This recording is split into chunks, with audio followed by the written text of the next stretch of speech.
Minerii chinezi săpau cu excavatorul o mină abandonată, unde cu 17 ani în urmă a avut loc un cutremur grav. Descoperirea i-a șocat.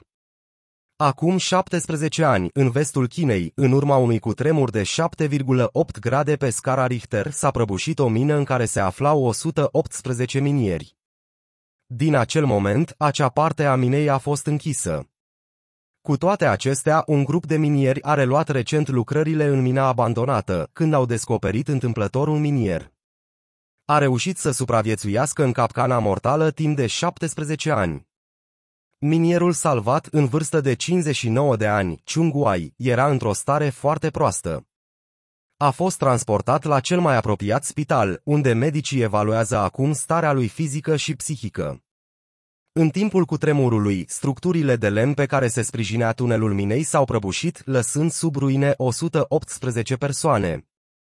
Toți minerii au murit, toți, cu excepția lui Chung. Singurul motiv pentru care a supraviețuit a fost o gaură de ventilație, care era singura sursă de aer proaspăt. De asemenea, i-a ajutat să reziste faptul că în mine erau stocate cantități